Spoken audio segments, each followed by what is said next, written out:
How's it going, everyone?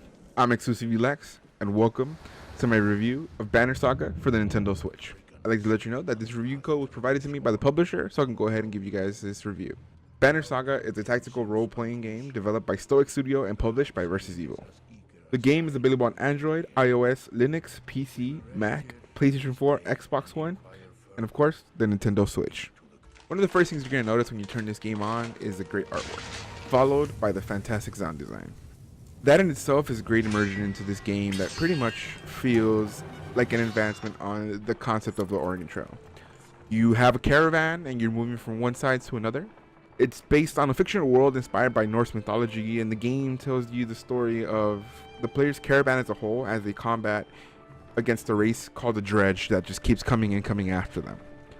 So that's where the Oregon Trail similarity concept comes in, where you have different decisions to make and you have supplies to maintain in order to make sure that your caravan stays alive or doesn't get separated. That's the one thing about this game. This is not even talking about the tactical RPG gameplay of it. This is just simply going to be talking about the decisions at this moment. The decisions that you make actually feel like they have consequence. They're sometimes minor consequences, sometimes major, obviously depending on the situation you're in and what decisions you're making. The decisions you make can either make your caravan smaller or make it bigger, or have infighting between the caravan itself. There's a lot of morale boosts and morale decreases that happen in this game based on the actions that you take, and when you stop at certain locations, you can either increase your supplies or choose to spend the currency for the supplies on something else to upgrade your characters, to upgrade different things that you have around you.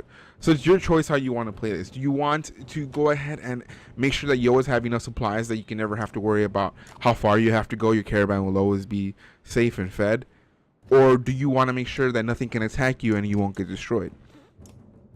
This is where it leads to the actual gameplay of the Banner Saga. The Banner Saga, again, is a tactical role-playing game, and you can definitely take your time with it. But with the gameplay the way it is, you can actually pick it up in 15-minute intervals, go ahead and do, a battle, or go ahead and take your decisions from as your caravan travels from one town to the next, and you progress the story and you decide different things. Or you can actually go ahead and pick it up for a longer gameplay and it feels just the same. That's one of the great things about this, and one of the things that makes this game so good for the Nintendo Switch. You can pick it up and go. Obviously, you can take the Nintendo Switch with you, you can play it on the go, and it plays fantastically well on the Switch in handheld mode. The gameplay you're seeing now is all in dock mode, and as you can see it now, it actually looks and runs fantastic. One of the good things about the map areas is that you can use the bumper to go ahead and select what you need. That's what makes it easier for you to do that. Inside the battle, you have to use the joysticks to move things around. And again, it's a little sensitive at first, but you start getting the feel for it and you're able to precisely move where you want to go. The good thing is that you're in no rush. You take your time and you select your strategy, how you want to move your characters, you can choose how you want to set them up at the beginning. You can choose who you want to attack who, how you want to attack them directly. The two main things you have to worry about in this game is armor and health. If your character has higher armor than you, that's the last damage you can do to the health. So you can choose to attack the armor itself, so your party is capable of doing more damage next time they attack that one specific AI. Or you can go directly for the health if you feel like that's what you want to do. Each way you take it, each way you do, it's all up to you. You have this thing called willpower. Willpower gives you the ability to make your characters move a little bit farther by spending that willpower, or do more damage by also spending that same willpower. Now, it is something that has to be replenished through the battle, so you won't have everything all the time. So that's where your decision making comes in a little bit better. You can easily see how far away you have to be from a character in order to actually go ahead and hit them. Whether it's in melee or in range, you can easily see, in the game will tell you how far away you have to be. There's different abilities that let you go ahead and hit the things around you depending on the character you're using. And the best thing about it is that you feel like there's consequences when you're in this battle. But that's one thing you have to worry about. The difficulty in this game ramps up very, very fast. It's not a bad thing, but again, your decisions outside of the actual battles themselves do matter. The currency that you spend on supplies could be used to upgrade your characters, to promote them, to increase different abilities, but do you want to lose your caravan at the same time? How far you make it is all up to you, and how difficult it is is up to you. Of course, the gameplay itself just ranks up on difficulty because they want to give you that challenge, and it's a satisfying challenge when you're able to complete different things and strategize the way you want it, and you feel like you've accomplished exactly what you meant out to do. That's what makes Banner Saga so good, and that's what makes me want to play more. The good thing is that once you've completed the Banner Saga 2 on the Nintendo Switch is out June 7th.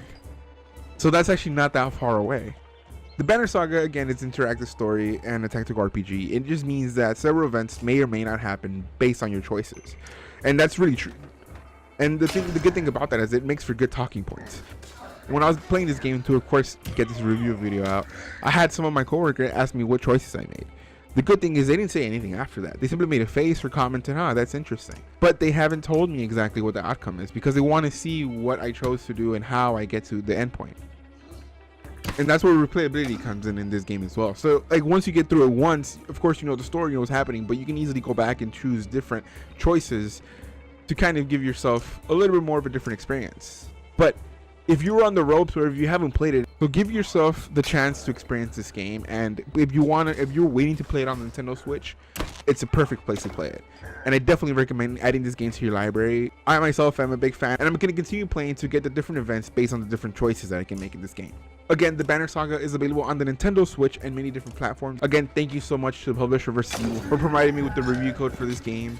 I hope you guys liked this review, and if you did, hit that like button, hit that subscribe button if you want to watch more reviews like this, and of course more Let's Plays on different games on the channel as well. Thank you guys so much for watching. I'm Exclusive Lex, and welcome to the Exclusive family. We're in for one hell of a ride. Take care, guys.